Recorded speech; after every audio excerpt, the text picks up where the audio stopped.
और इस बीच एक अहम खबर नेपाल से, जहां हिंसा में मरने वालों का आंकड़ा बढ़ गया है। हिंसा में अब तक 30 की मौत हुई है, 1000 घायल हैं। नेपाल के 28 अस्पतालों में घायलों का इलाज जारी है। तो ये बड़ी खबर आपको बता रहे हैं। और कुछ तस्वीरें, नेपाल के हालात कैसे हैं वो इन तस्वीरों को देखकर आप अंदाजा लगा सकते हैं। अब तक 30 लोगों की मौत की खबर है, 1000 से अधिक लोग घायल हैं। नेपाल के 28 अस्पतालों में सभी घायलों का इलाज चल रहा है। ये आंकड़े मामूली आंकड़े नहीं हैं। नेपाल में स्थिति अब भी बेहतर नहीं है। सेना ने मोर्चा संभाल लिया है। आप देखिए तस्वीर, सेना के मोर्चा संभालने के बाद भी विरोध प्रदर्शन की तस्वीरें सड़कों पर नजर आ रही। और उस बीच एक और बड़ी खबर, जहां नेपाल के हालात को लेकर भारत में अलर्ट जारी किए गए हैं। सीमा पर चौकस हैं सुरक्षा बलों के जवान। जी हां, सीमा पर अलर्ट और सीमा पर हमारे जो सुरक्षा बल के जवान हैं वो एक्टिव नजर आ रहे हैं। देखिए आप, एक तरफ नेपाल में हिंसा और लगातार मुश्किल की तस्वीर सामने आ रही है, तो पड़ोसी देश हमारे नेपाल के हालात को लेकर भारत भी अलर्ट है। और यहाँ सीमा पर सुरक्षा बलों के जवान अलर्ट मोड पर है। चौकसी बढ़ा दी गई है, सावधान रहने की अपील की जा रही है। और इसके साथ देखिए आप, बॉर्डर इलाके जो हैं नेपाल से सटे हुए, वहां पर हमारे सुरक्षा बलों के जवानों की तैनाती की तस्वीरें भी सामने आ रही हैं।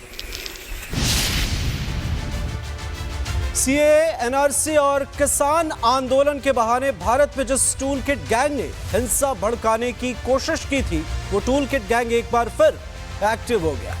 आपको यकीन नहीं होगा, लेकिन ये टूल किट गैंग एक बार फिर से मोदी सरकार को स्थिर करने के सपने देख रहा है।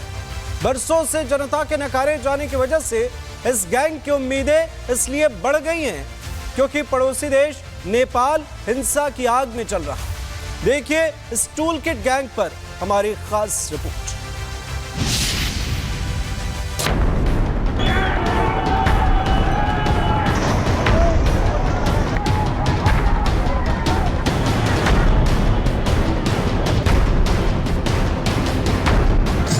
क्या अब किसी देश में लोकतंत्रों का भविष्य सड़कों पर अराजकता से तय हो?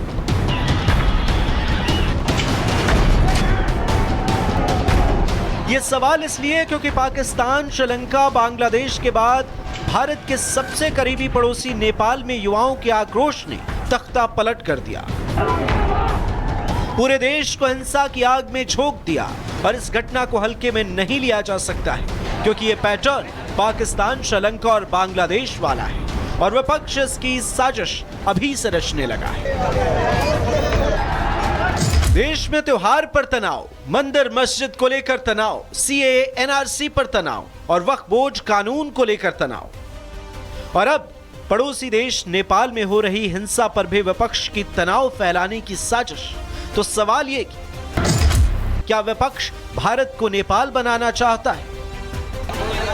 आखिर हर मुद्दे पर देश को सांप्रदायिकता की बीमारी में धकेलने की साजिश क्यों? मतलब विरोध प्रतिरोध तो ठीक है, लेकिन इतनी नफरत क्यों, इतना क्रोध क्यों? और यह सवाल इसलिए क्योंकि देश में सांप्रदायिक दंगों को तेजी के साथ हवा दी जा रही है। सपा नेता आईपी सिंह नेपाल के वीडियो को पोस्ट करते हुए लिख रहे हैं कि धू धू कर जलती नेपाली संसद, 75 साल का तानाशाह सत्ता नहीं छोड़ना चाहता, 75 वर्ष बूढ़े मोदी को हटाओ, हिंदुस्तान बचाओ। शिवसेना यूबीटी सांसद संजय राउत ने नेपाल हिंसा का वीडियो शेयर करते हुए लिखा कि यह हादसा किसी भी देश में हो सकता है, सावधान रहिए, भारत माता की जय। कांग्रेस प्रवक्ता सुरेंद्र राजपूत ने तो ट्वीट कर लिखा कि कल से नेपाल में भी नारे लग रहे हैं, वोट चोर गद्दी छोड़। नेपाल हिंसा पर इंडी गठबंधन के भड़काऊ गैंग ने सोशल मीडिया पर कमान संभाली हुई है, तो कुछ नेता देश को हिंसा की आग में झोंकने जैसी बयानबाजी कर रहे हैं। ये सब चीज इसी ओर संकेत करता है कि भाई लोकतंत्र के अंदर अगर आप जनता के अधिकारों को छीनेंगे तो उस पर फिर विद्रोह होता है। तो इसलिए नेपाल से हमारे देश के आकाओं को भी सबक लेना चाहिए। दुनिया को चेतना चाहिए, नेपाल से सबक लेना चाहिए, बांग्लादेश से सबक लेना चाहिए और श्रीलंका से भी सबक लेना चाहिए कि महंगाई और बेरोजगारी इस समय दुनिया का बड़ा विषय है। रोजगार विहीन विकास दुनिया की समस्या का समाधान नहीं, बल्कि रोजगार विहीन विकास स्वयं एक समस्या है। नेपाल में शांति कब लौटेगी ये तो समय बताएगा, लेकिन भारत के सियासी गलियारों में बैठे नेता नेपाल में उठी आग की लपटों को भारत की तरफ हवा दे रहे हैं। लगातार होती हार की बौखलाहट और सालों से सत्ता से दूरी ने विपक्ष के दिमाग को शैतान बना दिया है और वो भारत को शैतान बनाना चाहते हैं और इनका हौसला बढ़ाते हैं इनके ही लीडर जो सालों से ऐसे बयान देते आ रहे हैं। ये जो नरेंद्र मोदी अभी भाषण दे रहा है, मैं आपको बता रहा हूं 6 महीने बाद 7-8 महीने बाद ये घर से नहीं निकल पाएगा। हिंदुस्तान के युवा इसको ऐसा डंडा मारेंगे, इसको समझा देंगे। मोदी युवाओं की नौकरी चुराता है, मोदी आपके हकूक चुराता है, इसीलिए ये चोर है और इस चोर को निकालना जरूरी है। जब नेता ऐसे होंगे तो कार्यकर्ता तो गाली देंगे ही। और अब आप सोचिए कि अगर देश में मोदी न होते तो क्या होता, भारत की कमान अगर मोदी के हाथ में न होती तो क्या होता। क्योंकि पिछले कुछ सालों में ऐसी कई बार कोशिशें की गई। सीए के खिलाफ देश भर के कई शहरों में सड़कों को लंबे समय तक रोका गया। किसान आंदोलन की आग में दिल्ली को चारों तरफ से ब्लॉक कर दिया गया। संजय राउत और देश के कई विपक्ष के नेता पाकिस्तान की भाषा बोल रहे हैं, अस्थिरता फैलाने की कोशिश कर रहे हैं, माहौल खराब करने की कोशिश कर रहे हैं। भारत का सक्षम नेतृत्व इनको खटकता है और देश विरोधी नेताओं को देश की जनता ही इनको जवाब देगी। संजय राउत क्या बयान दे रहे कि नेपाल में जिस प्रकार की हिंसा हुई वो भारत में भी हो सकती है। इस प्रकार के बयानबाजी के पीछे आपकी क्या मानसिकता है?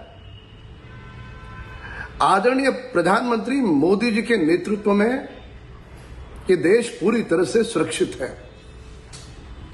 क्या आप ये शांति नहीं चाहते?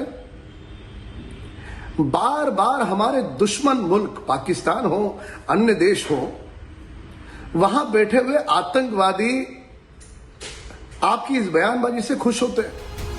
लेकिन भारत में तख्ता पलट का सपना और साजिश देखने वालों को पीएम मोदी पहले ही कह चुके हैं कि यह देश सुरक्षित हाथों में है और इस देश में ऐसा कभी नहीं होगा। कुछ ताकतें, कुछ विकृत विचार, कुछ ऐसी ताकतें, ऐसे लोग भारत में अस्थिरता, भारत में अराजकता